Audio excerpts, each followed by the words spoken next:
Hello and welcome to this tutorial video for UBOAT, a game which is available in the early access. I'm playing the newest version, which is of today, Wednesday the 2nd of May 2019. If you just bought the game and you think, well, what can I expect? Well, this is the opening screen, and these are the settings you can use for the sandbox mode. I will skip the tutorial because that is still not finished. Well, these settings I'll use, and then you start the game, you'll go through a loading screen, which takes a while, and then you drop into your boat and everybody starts running around. Well, what is happening here? Most people will pause the game, but that's not necessary. Just first thing you do is assign 2 extra sailors by pushing that button to your Loris guy who is loading torpedoes, and this will speed up that process by 5 times. You can zoom in and out with the mouse wheel, and you can rotate the screen on the edge of the screen or by using the A and D key. As you can see, we're in port and we have a couple of things available to us. But first things first, we have a radio transmission. Assigning an extra sailor will speed up the process of decoding the transmission.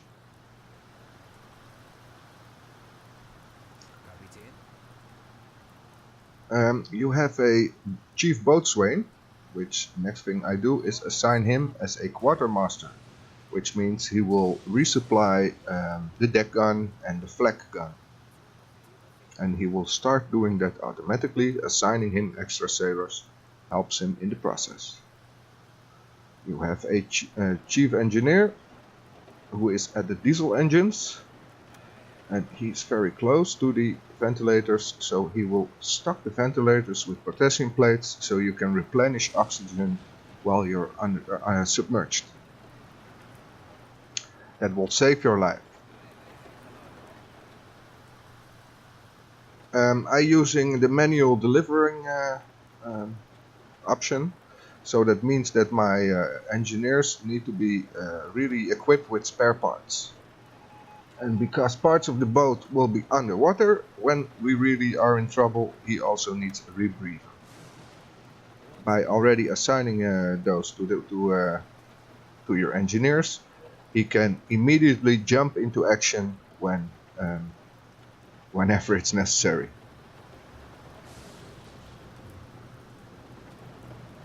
And you can really follow him through the boat, getting his rebreather. In the meanwhile, the torpedoes are being loaded. You see that our guy is at torpedo tube 3, and our message has been decoded. You can also put in your own notes, but the message was to have a fruitful patrol. Talking about fruit, we're going to visit the warehouse. In the warehouse you can get equipment, food, ammunition, fuel, torpedoes and items. At the moment we'll be buying 1 extra medical kit and we'll salvage spare parts from the scrap metal we have. I'm also selling all the exotic fruits because they cost 20 units per unit. And I will buy back some potatoes, and I need some vegetables or fresh fruit. There is a submission where you have to help an ally by delivering either 10 units of vegetables or 10 units of fruit because they have scurvy. Also, having these items on board, I think it will help prevent scurvy from breaking out on your own ship. And believe me, sickness is a possibility. Refueling costs nothing, as you can see. And at the moment, there have been 2 slots for torpedoes have become available because they have been loaded by our torpedo guy. He is also doing the stern torpedo, but we'll have to give him some time to really get through his tasks. We'll try to buy the rebreather later, but let's see if we have enough funds, because we have to go to recruitment as well. So we have an extra officer for research purposes on the HQ missions. We are not in luck, we only have one officer available, which is a leader, but I'll show you how this is not going to be a problem at all. We're going to recruit Horst Schneider, and we have in our own crew, we have only 17 sailors, so we'll assign one extra sailor. Doesn't actually matter who that is.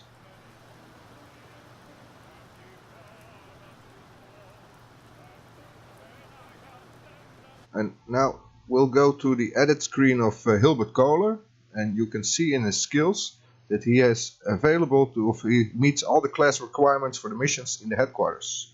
So that means he can do the radio, the leader, and the engineer missions on the HQ. So I switch him around with Horst Schneider.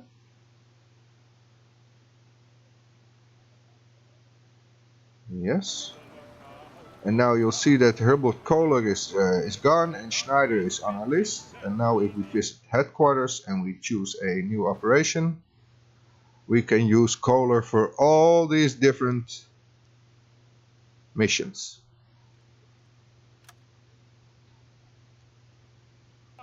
So we can research snorkels even if no mechanic is available.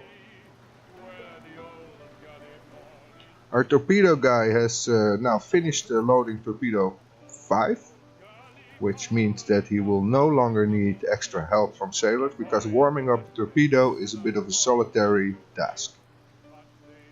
You can do that by himself, but I can also choose to assign him as chief officer or even as a quartermaster, because at the moment we need to refill that deck gun as well with some extra shells. Now we did all the purchases. We can see what we can buy extra in the warehouse to make life easier while we travel. There is a trick where you can sell the diving gear, but I did it once, did a mission, came back to port and thought, now I can buy back my diving gear, but it was gone.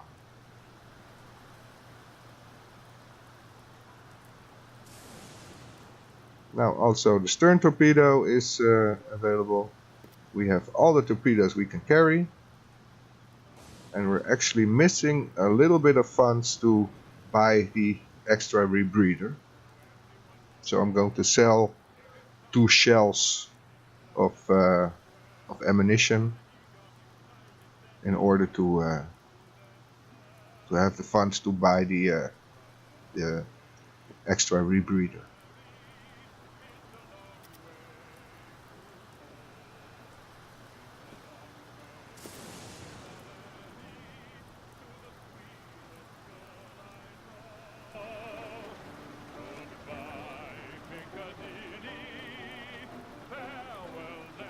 Now we're going to use our mechanic to salvage spare parts out of scrap metal. You do that by giving him 2 units of scrap metal, just like that. And when you assign him now to the workshop station, he will salvage spare parts from this scrap metal, or at least 1 spare part.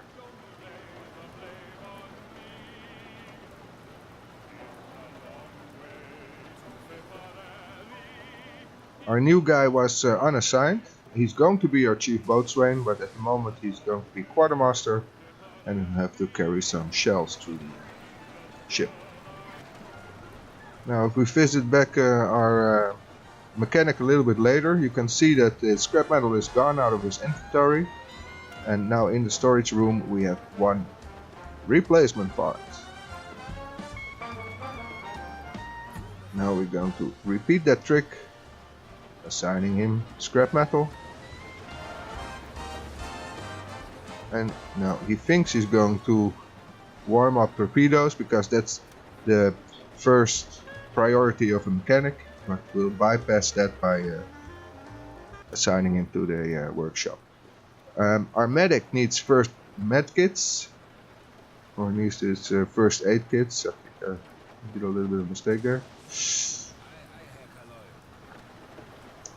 And also because some of the how do you say, people injured may be at inaccessible places, he also needs a rebreather, so he can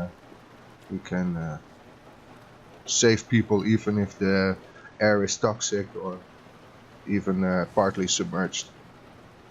So he can work underwater. Our mechanic is still working. I skipped a little bit again. As you can see, he now finished his second spare part. You could assign this already to him. There's one thing: if you equip some officers with whatever, actually, they will be unavailable as a quartermaster. If you still assign them then as quartermaster, they will either store spare parts or medical kits in your deck gun.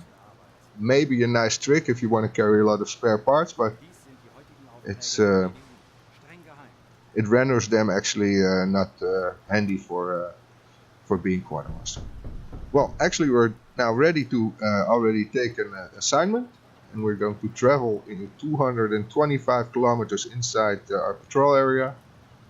We're not going to show that in this video. We'll actually only show you now some open sea operations and explain some of the game mechanics when you're really sailing. Our captain is on board, so we're ready to disembark. We just leave port by giving the order to speed up.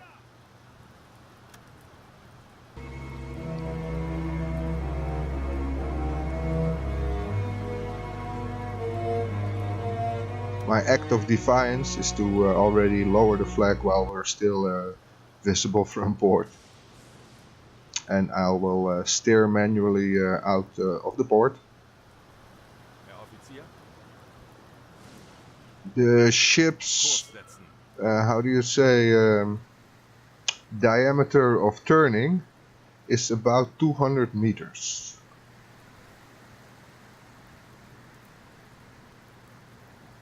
But putting the boat in backwards, you can maneuver quite nicely. There's another way to assign courses, just to click anywhere with the right mouse button on the screen, and then the course will be set automatically. There's always also a way, if it's possible, to navigate over the map. And on the map, we're now in the port mode, because we're still close to port. It's also the same mode which is used for tactical maneuvering when you're in attack or being attacked. And we'll now sail out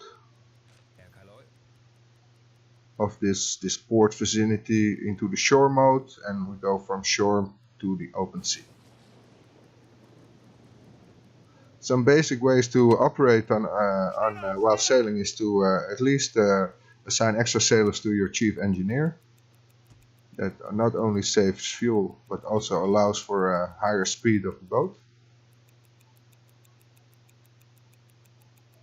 And we have an option in shore mode to compress time even further, and quite fast move out of the way of the shore. The little lag you say there was loading time, going from one mode to the other.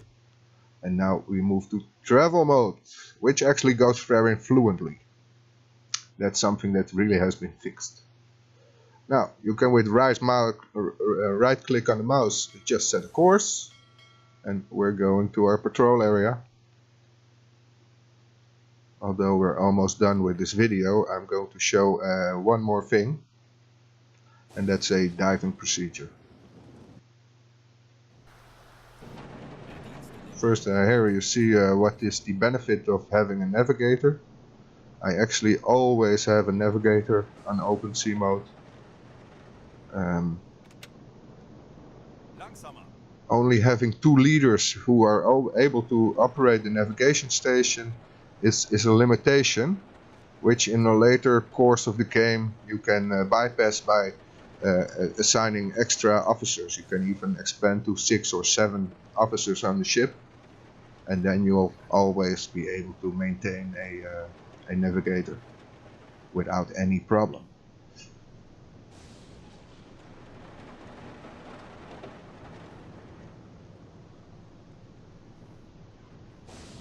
What is happening here is with what goes for the navigation, I also believe is valid for the chief engineer. I actually always want a chief engineer, although if it's only for fuel consumption relief, yeah, that's it actually. Engines are the heart of the boat; they need to be looked after. Changing your two mechanics either into chief engineer will nicely alternate them in their duties, and whenever you hit a prey or you're going to in a hunting situation, you can assign 1-2 mechanic and they'll warm up the torpedoes. Your radio guy is by default set on a radio engineer. I always switch him to the technical officer, because now he'll have give priority for sonar over radio, and when you go at periscope depth, he will go to depth. If you go to periscope depth, the radio officers will go to the radio, of course, but the technical officer will go to the sonar. And you can really save a lot of those reports and then, how do you say, radio them in at once. When the dust has settled and you really survived whatever you encountered. Here you see the effects of different food. You can use actually anyone to restock the galley if they have not already two items assigned to them. So, for instance, my radio guy and my chief engineer are not able to restock the galley because they will lose one of their items assigned, and they will leave that either in the storage room or even the galley. So spare parts can end up even in the galley.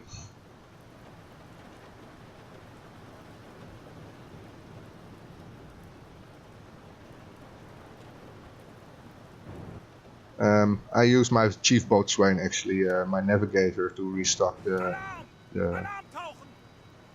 galley, because he's quite close, and he's also closest to the valve. So whenever you go for a diving procedure, I manually give the task to my navigator. It's only 5 steps for him, and then your diving procedure will be the fastest. And especially when plane attack comes and you spot it late, then this is the bomb. And when you're already at deck wash, this is not necessary. So when you spot a plane when you're at deck wash, you can dive really fast. As you can see, the ship is now also turned to blue lighting, because that will save oxygen, and that also reduces a penalty on discipline.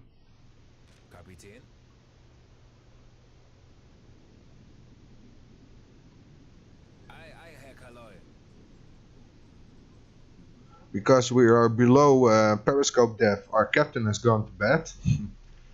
We now even reached the seabed. We're not able to make the crash dive to 150 meters because the seabed is already close.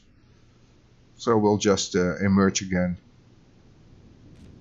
And that's now blowing the valves. And now my chief boatswain already got automatically that command. Because we went close to the seabed, we went to the tactical mode, and in the tactical mode you don't need a navigator. Keep that in mind. Kapitän. Bestätigt. Part of the emerging procedure is replenishing the compressed air. That's something I urge you to do, because running out of compressed air is not something that you want to happen, and that's a foolish way to die.